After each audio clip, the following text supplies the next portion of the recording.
आयुर्वेद के क्रम में पिछले 2 दिनों से हम चरक संहिता के सद्वृत्त प्रकरण की कुछ बातों को देख रहे हैं। इसमें बहुत सी बातें करने योग्य और बहुत सी बातें निषेध के लिए कही गई हैं कि सामान्यतः हमें उस तरह का व्यवहार जिनका निषेध है वो नहीं करना चाहिए। अनेक बार चीजों को हम समझते भी हैं ये ठीक नहीं है, फिर भी हम उन पर उतना ध्यान नहीं देते। बातें छोटी छोटी होती हैं, उनकी तरफ भी ये संकेत करना चाहते हैं, ध्यान दिलाना चाहते हैं कि इन पर ध्यान दिया जाए। इसलिए भी कुछ बातें छोटी छोटी भी इन्होंने लिखी हैं और दूसरी दृष्टि से वो बहुत महत्वपूर्ण भी होती हैं। तो आज का जो विषय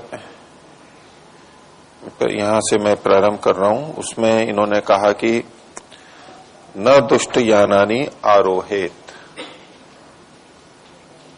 जो खराब वाहन होते हैं, दुष्ट यान, उनमें न चढ़े। अब ये बात तो बिल्कुल छोटी सी है। उस समय भी जो यान होते थे, आज भी जो यान यानी वाहन होते हैं हमारे एक स्थान से दूसरे स्थान पर ले जाने वाले, तो हमें चढ़ते समय ये देखने की बात है, सावधानी की बात है कि हर किसी वाहन में न चढ़ जाएं। कई बार ऑटो रिक्शा वाले, साइकिल रिक्शा वाले खराब भी होते हैं, हम भी बैठ जाते हैं। भीड़ अधिक होती है, बस में बहुत अधिक होते हैं, वो दुर्घटना के कारण बनते हैं। बहुत सी नौकाएं डूबती रहती हैं, बांग्लादेश और इधर जहां जहां ये पानी की चलती हैं, तो पार करते समय, वृष्टि के समय नदियां भरी हुई रहती हैं और नदियों को पार करने के लिए नाव का प्रयोग करते हैं। साधनों की कमी है, अधिक बैठ जाते हैं या चालक चलाने वाला ठीक नहीं है और हम बैठ जाते हैं उसके अंदर। पार करना भी होता है।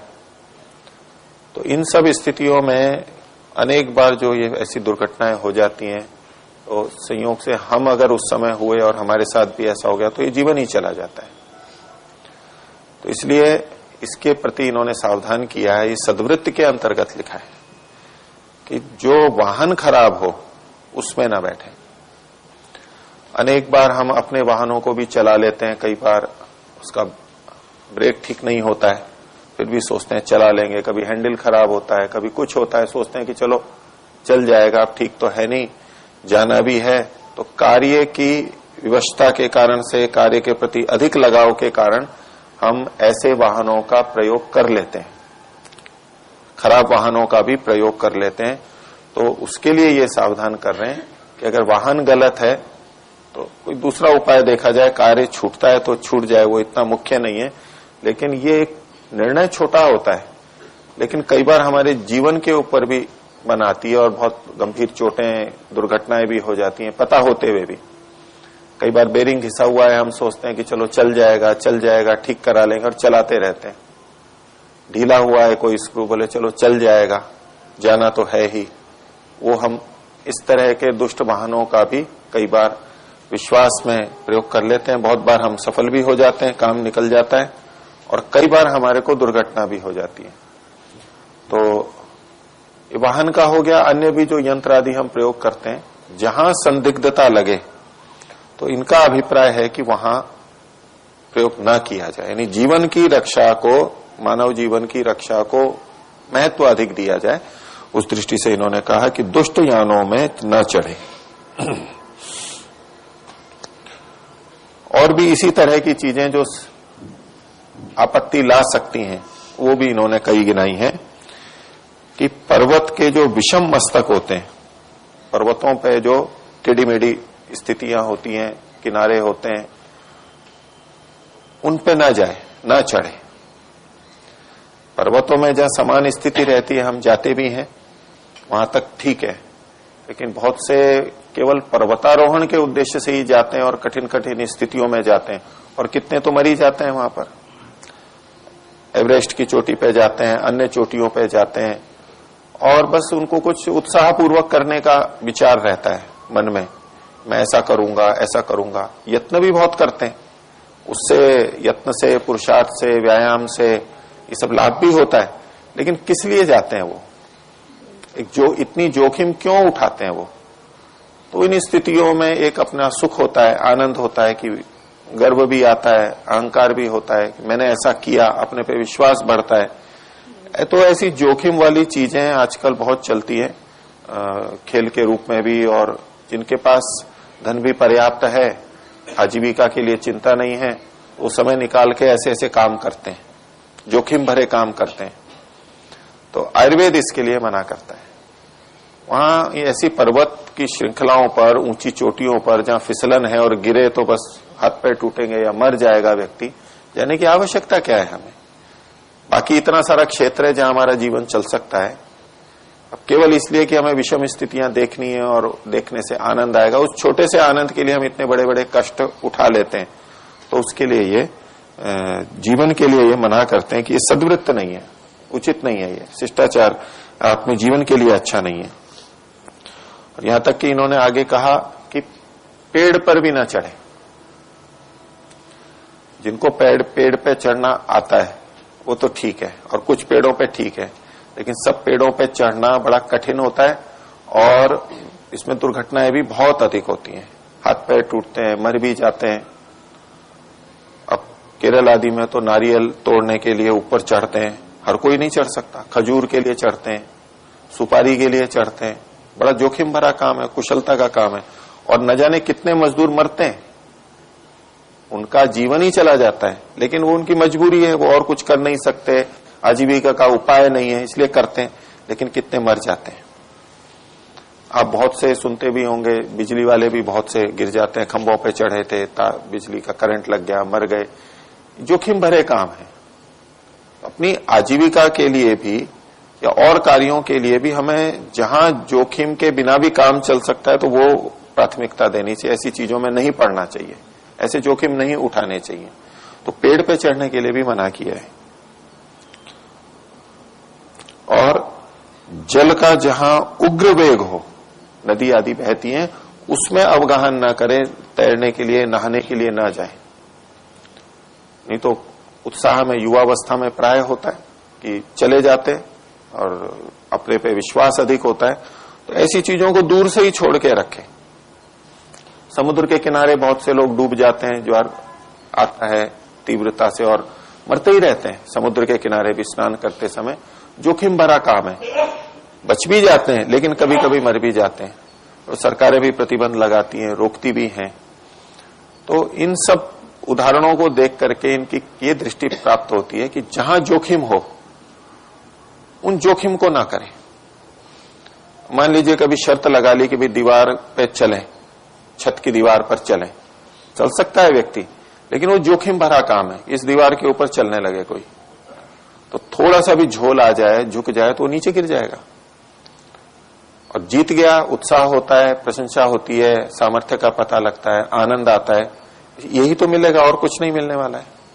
तो ऐसे जितने जोखिम भरे काम हैं उनसे अपने को बचाना चाहिए, जीवन के महत्व को समझते हुए।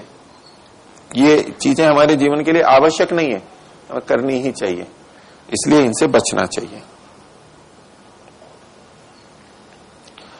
फिर और कुछ शिष्टाचार की बातें हैं कि जैसे हम जिरंभा लेते हैं तो बिना मुंह ढके जिरंभा नहीं ले। आज भी हम इस बात को बोलते ही हैं और ये शिष्टाचार यथासंभव किया ही जाता है। तो जिम्भा यानी जम्भाई, छबतु छींक के लिए भी कहा और हंसने के लिए भी कहा है। हंसते समय भी मुख को ढके।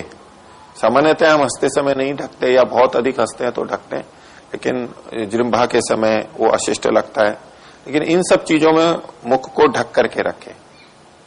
कुछ वर्ग में, भारत में बहुत ये परंपरा है और वो इसलिए भी ढकते हैं कि अपने मुख की गंदगी, दुर्गंध और थूक आदि के कण, आर्द्र कण साथ में निकलते हैं, वो दूसरे तक ना पहुंचे। तो कई लोग तो सामान्य बातचीत भी करते हैं बड़ों के साथ में, तो वो उनके यहाँ पर परंपरा है जहाँ पट्टी आदि बांधी जाती है, तो बिना पट्टी के वो बात ही नहीं करते हैं दूसरे से। वो जाते भी हैं तो कभी यूं हाथ रख करके बात करते हैं, पट्टी लगाते हैं। इसी तरह से कुछ व्यक्ति पुस्तक आदि भी पढ़ते हैं जिनके प्रति उनको बहुत आदर होता है, वो पट्टी लगा करके पढ़ते हैं। तो उतना तो यहां पर नहीं लिखा, लेकिन जम्भाई के समय, छींक के समय और हंसते समय उसको मुख को खोल करके ना करे, यानी आगे आवरण कुछ रहे, जैसा भी वस्त्र आदि का, छोटे कपड़े का जैसा भी होता है, उसके लिए इन्होंने शिष्टाचार कहा। फिर आगे कहा, बात छोटी छोटी है लेकिन, और हम समझते भी हैं वैसे, मैं केवल इसलिए बता रहा हूं कि यहां भी देखो उस समय भी इन्होंने ये बातें लिखी हुई हैं। तो छोटे बच्चों में अधिकतर होता है, बड़ों में भी होता है। तो नाक में उंगली नहीं करनी चाहिए। जैसे सामान्य शिष्टाचार होता है, हम सभा में बैठे हैं, आ रहे हैं, जा रहे हैं, सार्वजनिक स्थल पर हैं, जहां शुद्धि करनी है, हमारे को शुद्धि का स्थान है, वहां तो करते ही हैं, उसमें कोई बात नहीं है। लेकिन सामान्य व्यवहार के अंदर नाक में उंगली करना, मैल निकालना करना, कईयों की आदत होती है, ध्यान नहीं होता, उनको शिक्षा भी नहीं मिलती है, तो वो बड़ी अवस्था में भी ऐसा करते रहते हैं। तो ये भी अशिष्ट है, ये सद्वृत्त में नहीं आता है। तो इन चीजों, इसके भी न, इससे भी बचे। और फिर कहा, दांतों को बजाए नहीं। कई बार दांतों को किटकिट करते हैं, यो आपस में रगड़ते हैं, कोई कोई करता है, वैसे बच्चे लोग खेल खेल में करते हैं। तो दांतों को किटकिट करके बजाने नहीं भी बजाए, वो भी ठीक नहीं है, दांतों के लिए भी ठीक नहीं है, वैसे भी अशोभनीय है। और नखूनों को नहीं बजाए। अब वैसे प्राय आजकल ऐसा देखने में नहीं आता, हो सकता है कोई बजाते हो तो या तो नखून से नखून यूं यूं करता रहे कोई बैठा बैठा, आपस में एक नखून से एक नखून को यूं करता रहे तो आवाज आती है कुछ किटकिट यूं, और कुछ नहीं तो ये कर रहा है। ये तो खैर एक अलग चीज हो गई, ये अलग उद्देश्य से मान लो है। ये कटकट यानी आवाज करे, कोई नखूनों से कोई आवाज करता हो, वो जैसे कि कई जने काटते रहते हैं, दांत से अपने नखूनों को काटते रहते हैं, ये भी अशिष्ट ही माना जाता है, मनोरोग है। हाँ, और जो क्रिया है उन्होंने भी वैसा लिखा है, कुछ कुछ जो गतिविधियां हम करते रहते हैं कई बार, तो न नखान वादयत न अस्थिन अभिहन्यात। ये जो चटके बुलाते रहते हैं ना, हड्डियों को करते रहते हैं, ये अस्थिन अभिहन्यात, हड्डियों को बजाना, ये नहीं करे। कईयों की बहुत आदत हो जाती है, बार बार करते ही रहते हैं, उनको कुछ पता नहीं आराम मिलता है मन में। कभी कभार अड़चन लग रही है तो कर लिया, एक अलग बात है, नहीं तो सामान्यतः ये आदत नहीं, वो कटके ही बुलाते रहते हैं और बसते रहते हैं उनके कटके, तो उसके लिए भी मना किया। और बैठे बैठे जैसे हम भूमि को कुरेदते रहते हैं, तो कहा न भूमिम विलिखेत, कुछ लोग करते रहते हैं बैठे बैठे, भूमि खोदते रहते हैं, उसमें कुछ लिखते रहते हैं, ये भी अशिष्टता, सद्वृत्त में नहीं आता है। और इसी तरह का आगे लिखा, न तृणान छिंद्यात न छिंद्यात तृणम, तिनके भी तोड़ते रहते हैं कई बार हम, और आज के हिसाब से हम देखते हैं कभी कपड़े को हम मोड़ते रहते हैं, बैठे बैठे गोल गोल करते रहेंगे, और कभी लेखनी है तो लेखनी को कटकट करते रहेंगे, नखून नहीं है तो नीचे लिखते रहेंगे, कुछ कुछ यूं करते रहेंगे, पैर हिलाते रहेंगे इत्यादि। जो ये अनावश्यक गतिविधियां हैं, ये सद्वृत्त में नहीं आती, ये अशिष्टता की द्योतक है। और ये हमारी मानसिक विकृति को भी बताती हैं कि हमारा, आज के वैज्ञानिक ये बोलते हैं कि ये चीजें हम कब करते हैं, जब हमारा मन नहीं लग रहा होता है, ऊब हो रही होती है, और जो कार्य चल रहा है उसको ढंग से सुन नहीं रहे हैं, उसमें रुचि नहीं हो रही है, तो ऐसी ऐसी चीजें फिर हम करते रहते हैं। कई बार लेखनी से अपने संचिका पे कुछ कुछ चित्र बनाने लग जाता है व्यक्ति, ये उसी तरह की गतिविधियों के अंतर्गत आती है। तो उन्होंने उस समय भी ये सारी बातें लिखी। और आगे और इसी तरह का लिखा कि न लोष्टम मृदनीयात, ढेलों को नहीं फोड़े। कई बार बैठे बैठे मिट्टी में बैठे तो वो ढेलों को ही तोड़ रहा है, उसको चूरा कर रहा है इत्यादि, कुछ न कुछ ये अतिरिक्त चीजों के एक उदाहरण मात्र हो गए। तो ऐसे भी नहीं करना चाहिए, सद्वृत्त से बाहर है। इन बातों को हम लोग आजकल समझते हैं, बोलते भी हैं, इन्होंने भी लिखा है ये। और आगे लिखा कि कुछ चीजों की तरफ देखे नहीं। उसमें सबसे पहले कहा ज्योतिषी, जो चमकदार चीजें हैं, प्रकाशमान चीजें हैं, जैसे कि सूर्य हो गया, तीव्र प्रकाश वाली, तीव्र विद्युत होती है, और कहीं वेल्डिंग हो रही होती है तो वो जैसे चमक होती है बहुत तेज, चिनगारी निकल रही हो, तेज हो, तो प्रकाश को नहीं देखे, तीव्र प्रकाश को उसकी तरफ ना देखे, ये हमारे लिए हानिकारक होता है। जैसे कि आजकल शूटिंग वगैरह होती है, उसमें भी तीव्र प्रकाश रहता है, बहुत लाइटें, अभिनेता अभिनेत्रियां, जो नाटक और फिल्मों के लिए होता है वहां तो बहुत तेज प्रकाश होता है, और कईयों के सिर दर्द भी हो जाता है, एक तनाव पैदा करता है वो।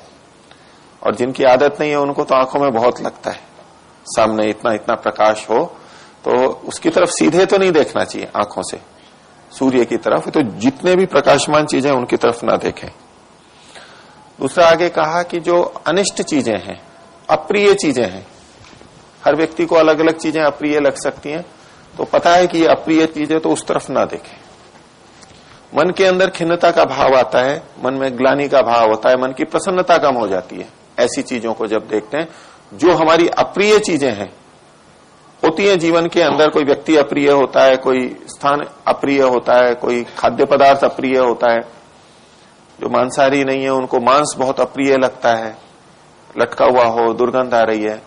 तो जो चीजें अप्रिय हैं, हमारे को अप्रिय लगती हैं, उनकी तरफ ना देखें, मानसिक स्थिति खराब होती है।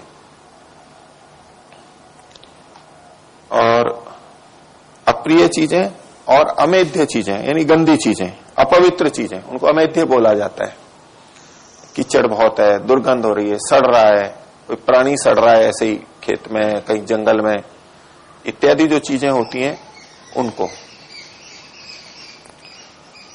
और अशस्त जो चीजें हैं, शिष्ट नहीं है, अच्छी नहीं है, गलत है चीजें, उनको भी ना देखें।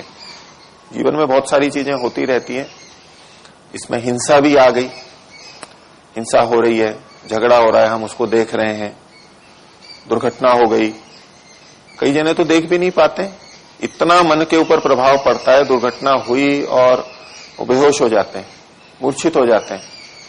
कई बार एक घटना देख ली, किसी को हत्या करते देख लिया, कोई रेल के नीचे आ गया वो देख लिया, किसी का कटा हुआ शरीर देख लिया, तो कितने व्यक्ति होते हैं जो कई दिनों तक अलग मानसिक स्थिति में चले जाते हैं, उनको खाना अच्छा नहीं लगता, उनको नींद नहीं आती है, बार बार वही चीजें आती हैं। तो ऐसा दुष्प्रभाव हो सकता है। जो बहुत दृढ़ दिमाग वाले हैं, मन वाले हैं, जिनको रात दिन यही काम करने होते हैं, उनको छोड़ दीजिए, वो एक अपवाद हो गया। लेकिन सामान्य रूप से हमें इन चीजों को नहीं देखना चाहिए, जो निंदित चीजें हैं, गंदी हैं और विभत्स हैं, मलिनता और अंदर ग्लानि पैदा करती है, उनसे बचना चाहिए। कई बार उत्सुकता में बच्चे और ये कुछ दुर्घटनाओं को देखने चले जाते हैं, रेल के नीचे कट गया, 2 बसों की टक्कर हो गई, मर गए बहुत से, कटे पड़े हैं, रेल की दुर्घटना हो गई, तो हर किसी के लिए ठीक नहीं है। और कई बार उत्सुकता में चले जाते हैं और वो इतना बैठता है। और आजकल फिल्मों में जो बहुत तरह तरह की जो हिंसा, अन्याय, अत्याचार होते हैं, और उसका भी प्रभाव बहुत ज्यादा मन के ऊपर कई बार बन जाता है। और कई तो साधक भी बोलते हैं, बड़े बड़े भी बोलते हैं कि वो चित्र मेरे मन में बहुत बार बार आ जाता है, बार बार आता है, बार बार आता रहता है। अभी कोई डर नहीं है उससे, लेकिन इतने तरह से प्रताड़ित करते हुए किसी को मारा, तड़पा के मारा, ऐसे भी दृश्य कई होते हैं। और कई बार आतंकवादी भी ऐसा करते हैं, वो यूट्यूब आदि पे भी वो दे देते हैं इस तरह की बातें। तो गायों को भी जैसे मारा जाता है तड़पा के, वो भी चित्र कई बार देखते हैं तो व्यक्ति का मन बहुत खिन्न हो जाता है। तो जो अप्रिय चीज है, हमारे को जानकारी मिल गई, आवश्यक नहीं कि हम उसको देखें।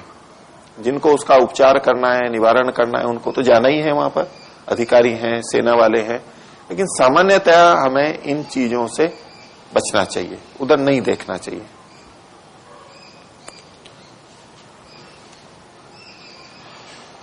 और फिर एक शिष्टाचार कहा कि जो मृत शरीर होता है, शव होता है, उसको, शव को देख करके और उसके प्रति कोई दुर्भावना से कोई शब्द नहीं निकले। जैसे हम किसी को दुत्कारते हैं, दुर्गंध आ रही है, कोई शरीर पड़ा है अभी, तो उसको देख के हमारे मन से कुछ शब्द निकल जाए, या हमारा वो शत्रु रहा उस शव को देख करके हम कुछ उसके लिए बोल दें। ताकि शव को देख करके कोई हुंकार करना, कुछ बोलना, ये ना करें। ठीक है, वो जा चुका है, व्यक्ति मर चुका है, उसके बारे में कुछ उस तरह की बातें ना करें, विपरीत बातें। फिर अकेले रहने के लिए भी ये मना करते हैं कि कोई शून्य गृह होता है, अकेला, बड़ा घर है, हवेली है, महल है, नई जगह है और हम अकेले हैं, तो अकेला ना रहे, अन्यों के साथ रहे, 1-2 व्यक्ति साथ रहे, अकेले ना रहे। हालांकि हम लोग रहते हैं बहुत स्थलों पे अपना कमरे में अलग रहते हैं, या कुछ मकान होता है उसमें भी अकेले रहना होता है, लेकिन अनेक बार ऐसी स्थितियों में दुर्घटनाएं भी होती हैं, अपराधी भी हो सकते हैं, और अचानक कुछ हो जाए, अचानक किसी को मूर्छा आ जाए, बेहोश हो जाए, अचानक कोई गिर जाए, फिसल जाए, चोट लग जाए, ऐसा होता रहता है। उच्च रक्तचाप से होता है, हृदयाघात हो गया, किसी भी कारण से मूर्छा हो गई, गिर गया, फिसल गया, और अकेला है तो फिर कई बार पड़ा ही रहता है वो वहां पर, कोई सूचना नहीं दे सकता, किसी को बुला नहीं सकता, कोई साधन नहीं मिलता है, और ऐसे में बस शरीर चला जाता है या बहुत अधिक हानि हो जाती है। तो ये जीवन की महत्ता की दृष्टि से कहा कि अकेले नहीं रहे। सामान्य रूप से आसपास में कोई है, कोई दुर्घटना हो गई, हम सूचना दे सकते हैं, कर सकते हैं, ये सावधानी रखे अपने जीवन के लिए। तो शून्य ग्रह में अकेले न रहे, और न च अटवीम अनुप्रवेशित, जो मार्ग हैं, रास्ते, उनमें भी अकेले ना जाए। सुनसान रास्ते होते हैं, वहां अकेले ना जाए, साथ में कोई व्यक्ति रहे। कहीं भी जाते हैं, आजकल भी बहुत लोग हम प्रयोग करते ही हैं कि कोई वाहन लेके जा रहा है, कार लेके जा रहा है, तो घर वाले कहते हैं नहीं अकेले नहीं जाना है, किसी को छोड़ने जाना है नहीं, एक को और साथ में लेके जाते हैं। तो कुछ भी हो जाए, वाहन खराब हो जाए, तो ये सावधानी के लिए है। भले ही दो हमारे को करने से कुछ श्रम भी पड़ता है, लेकिन अपने जीवन के महत्व को देखते हुए कुछ चीजों के अंदर अकेले ना चले। और जहां चलता रास्ता है और भी बहुत सारे लोग हैं, वहां तो अकेले भी जाया जाता है, कोई आपत्ति नहीं है। कई जने अकेले जंगल में जाते हैं, प्राचीन समय में भी रहते थे, और कितनों को जानवर खा जाते थे, मर जाते थे, कोई लूट लेता था, क्या पता लगता है उनका, कुछ भी नहीं, बस गए जो गए। कितने बड़े बड़े मंदिर होते हैं, आश्रम होते हैं, वहां कहीं अकेले अकेले साधु रहते हैं, कोई भी आता है करता है, वो मार जाता है। बहुत बार ऐसा होता रहता है, घरों में भी होता रहता है। तो अकेले रहने के लिए ये मना कर रहे हैं, ये जीवन की महत्ता के लिए। इसको डर नहीं बोलते हैं कि ये व्यक्ति बहुत भयभीत है, भयभीत होते हैं, उनको भी एक रोग होता है, वो भी इस तरह से सुरक्षा करते हैं, लेकिन ये बिना डरे भी एक संभावित खतरे को देखते हुए कि ऐसा हो सकता है किसी के भी साथ, इसलिए साथ में रहे। यात्रा भी करते हैं तो साथ में कोई रहता है, सुरक्षा के उपाय अपने करके चलने चाहिए, रहने में या यात्रा के अंदर, ये इनका संकेत है। और एक कहा कि जो उत्तम लोग हैं, न उत्तमैर विरुद्धेत, जो अच्छे लोग हैं समाज में, परिवार में, आसपास में, गांव में, उनका विरोध ना करें, अच्छे लोगों का विरोध ना करें, अच्छे लोगों से वैर ना लें, धार्मिक हैं, सज्जन हैं, उनसे बच के रहें। कई बार छोटी छोटी बातों में हो भी जाता है, लेकिन हमें पता है कि ये अच्छा व्यक्ति है, तो वो छोटी मोटी बातें उनकी सहन करनी चाहिए, उनका विरोध नहीं करना चाहिए। प्रतिरोध अधिक संघर्ष की स्थिति में, अच्छे लोगों से संघर्ष की स्थिति में नहीं आना चाहिए। वो हमारे लिए धर्म की दृष्टि से भी घातक होता है, पाप भी हमारे को बहुत होता है, हम उनको बाधा पहुंचाते हैं, और सामाजिक दृष्टि से भी ये गलत ही होता है। और एक आगे कहा कि दूसरों में भय पैदा ना करें, भय पैदा ना करें। एक तो गलत तरीके से भी भय पैदा करना होता है, दूसरे को डराते हैं, बच्चों को भी बहुत से डराते रहते हैं, छोटी छोटी बातों के लिए डराते रहते हैं। बच्चा अपनी बात नहीं मानता है तो उसको काल्पनिक चीजों से भी डराने लगते हैं, भूत प्रेत से डराने लगते हैं, चूहे से डराने लगते हैं, और मकड़ी से डराने लग जाते हैं। तरह तरह के प्रयोग होते हैं अपने थोड़े से प्रयोजन को सिद्ध करने के लिए, अपनी थोड़ी बात को मनवाने के लिए। बच्चों के साथ ये बहुत प्रयोग किए जाते हैं, होते हैं, वो गलत है, और बच्चों के मन में फिर डर बैठ जाता है, वो उनके लिए हानिकारक होता है।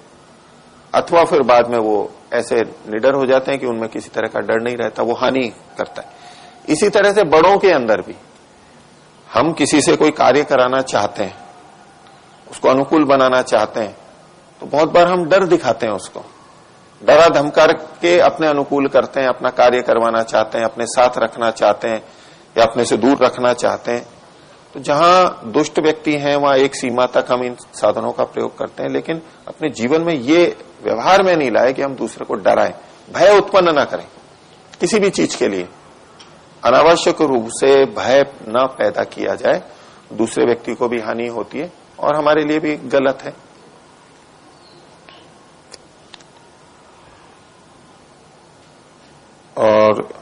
इसी प्रसंग की एक दो बातें और हैं, वो मैं बोलता हूं। एक इन्होंने कहा कि ऊर्ध्व जानू बहुत देर तक ना बैठे।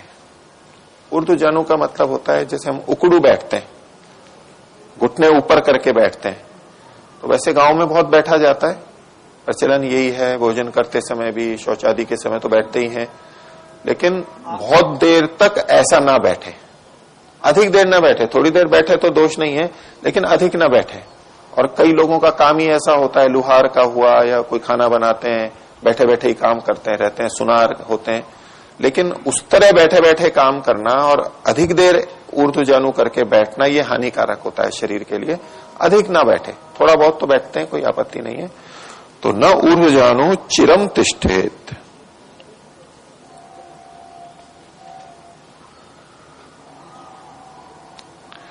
और स्नान के लिए एक बात यहां पर बोली है कि जैसे व्यायाम आदि करके हम स्नान करते हैं, तो इन्होंने कहा कि न अविगत क्लमः, जब तक हमारी थकान न मिट जाए तब तक स्नान ना करें। कई बार व्यायाम किया, कार्य किया, खेत में और कुछ बहुत श्रम किया और थकान है बहुत ज्यादा, पसीना गर्म है शरीर, उस समय में एकदम स्नान ना करें। हम लोग इस बात का ध्यान भी रखते हैं, ये बात बहुत प्रचलित भी है। ऐसे स्नान करना तो श्रम दूर करने वालों में श्रेष्ठ है, पीछे बताया था। स्नानम श्रम हराणाम, श्रम को, थकान को दूर करने के लिए स्नान एक अच्छा उपाय है। लेकिन जिस समय बहुत थके हुए हो, हम बहुत पीड़ा हो, थके हुए हो, गर्मी हो, उस समय एकदम स्नान नहीं करना चाहिए। यद्यपि स्नान थकान को दूर करता है, लेकिन एकदम नहीं करना चाहिए, उसके लिए मना किया। नहीं तो उससे थकान थोड़ा अच्छा तो लगता है, लेकिन बाद में जकड़न भी आ जाती है और वो पीड़ा आदि अधिक होती है। तो इस विषय को इतना ही रखते हैं, कुछ पूछना है तो पूछिए। ओम आचार्य श्री। आचार्य श्री, कल भी जैसे आपने बताया था कि किसी की दूसरों की गुप्त बातों को नहीं जानना चाहिए, और कई बार गुरुजी भी बताते हैं अध्यात्म के मार्ग में कुछ बातें। तो कई बार से ऐसा आता है कि जो चाणक्य नीति है, विदुर नीति है, उनमें इन बातों को करने के लिए कहा जाता है कि आसपास के माहौल को जान के जीना चाहिए, सबकी बातों को पता रहना चाहिए, कहीं हो सकता है अपने ही दुश्मन न बन जाए, मित्रों की भी गुप्त बातों को जानना चाहिए, और यहाँ विरोधाभास मिलता है। देखिए, उसका एक पक्ष ठीक है कि जो गुप्तचर हैं और हैं यह शत्रुओं को, उनको शत्रुओं के लिए हमें जानना चाहिए। राजनीति की दृष्टि से शत्रुओं की पूरी बातें जान होनी चाहिए। लेकिन एक हमारा सामान्य व्यवहार होता है, जैसे यहाँ हम रह रहे हैं, घर में रह रहे हैं, वहां हम दूसरे की जो गुप्त बातें जानने की प्रयास करते हैं, वो अनावश्यक है। हमारे जीवन के लिए, सुरक्षा के लिए जितना आवश्यक है, वो शासन के द्वारा या हम व्यक्तिगत रूप से, वो हमें जानना चाहिए। लेकिन ये अनावश्यक जो दूसरे की बातों में हम रुचि रखते हैं, जानते हैं, उसके लिए यहाँ पर विरोध नहीं है। वो एक क्षेत्र अलग है, वहां हमें जानना चाहिए और इस क्षेत्र में नहीं जानना चाहिए। रखते हैं। प्रणव।